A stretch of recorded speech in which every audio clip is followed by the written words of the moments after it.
విభజన తర్వాత రాష్ట్రానికి రావాల్సిన విభజన హామీల గురించి కానివ్వండి, లేకపోతే రాష్ట్రానికి ప్రత్యేక హోదా గురించి కానివ్వండి, పోలవరం ప్రాజెక్టు అభివృద్ధి, పరిశ్రమలు రావటం, లేకపోతే వ్యవసాయం సంబంధించిన అనుబంధ పరిశ్రమలు ఏర్పాటు చేసి డెవలప్ చేద్దాము, ఈ విషయాలన్నింటిలో గత ప్రభుత్వం చంద్రబాబు నాయుడు గారి ప్రభుత్వం ఫెయిల్ అయింది కాబట్టి ఆయన్ని 23 సీట్లకి పక్కన పెట్టింది. అదే పరిస్థితి ఇప్పుడు నేటి తర్వాత 2019లో ఈయన జగన్మోహన్ రెడ్డి గారు చేస్తారని చెప్పి ఆయనకి అవకాశం ఇచ్చారు.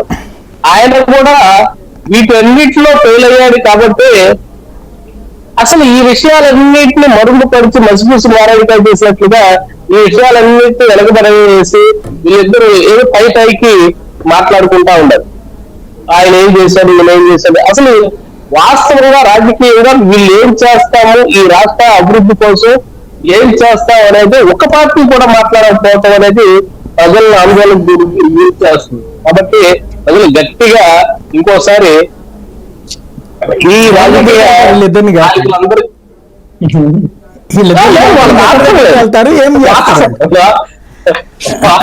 అదే అదే వాళ్ళకి ఆప్షన్ లేదు. కాకపోతే ఏంటంటే బలమైన తీర్పు మళ్ళీ వీళ్ళందరికీ కలిసి ఇవ్వాలని చెప్పి అనుకుంటా ఉన్నారు. కాకపోతే రాజకీయ పార్టీల వారీ కాకుండా అభ్యర్థులు వారీగా గెలిపిస్తారని చెప్పి నేను అనుకుంటా ఉన్నా. ఈసారి అభ్యర్థులు చూసి గెలిపిస్తారని చాలా కళల్లో ఉన్నారు. వాస్తవం, ఇది వాస్తవం. ఎందుకంటే ఏ రాజకీయ పార్టీ కూడా ఈ రాష్ట్ర అభివృద్ధికి, ఈ రాష్ట్రం విభజన తర్వాత హైదరాబాద్ సిటీని డెవలప్ చేశారు.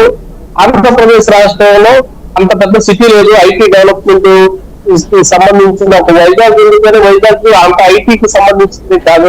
కాబట్టి ఆంధ్రప్రదేశ్ డెవలప్ చేయాలంటే ఎలా చెయ్యాలి, సెంట్రిక్ డెవలప్మెంటా లేకపోతే నాన్ సెంట్రిక్ అంటే అభివృద్ధి వికేంద్రీకరణ, వీటి మీద ఇంకా తేల్చుకోలేకపోతున్నది సమాజం, తేల్చుకోలేకపోతున్నాయి పార్టీలు, తేల్చుకోలేకపోతున్నాయి. కొత్త నగరాన్ని సృష్టించి అభివృద్ధి చేస్తున్నారు. ఎజెండాలు ఉన్నాయి, కాకపోతే ఈ రెండింటి మధ్య క్లాష్ ఇప్పుడు ఏమవుతున్నది, అమరావతి అనే ఒక కొత్త నగరాన్ని సృష్టించి హైదరాబాద్ సృష్టిద్దాం అన్నది తెలుగుదేశం ఎజెండా.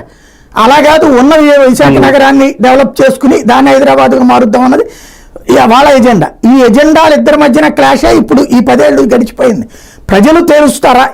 ఇప్పుడు జనం ఇద్దరికి వస్తున్నారు, వాళ్ళకి ఏది కావాలని కోరుకుంటున్నారని ఎలా తెలుస్తుంది? ఈ రెండిట్లలో ఖచ్చితంగా తెలుస్తారు. ఎందుకంటే అమరావతి అనే అమరావతి ఓటేస్తే విశాఖపట్నం, ఇంతే కదా, ఇంకేం తెలుస్తారు? అమరావతి డెవలప్మెంట్ దాని మీద గతంలో ఎన్నికలు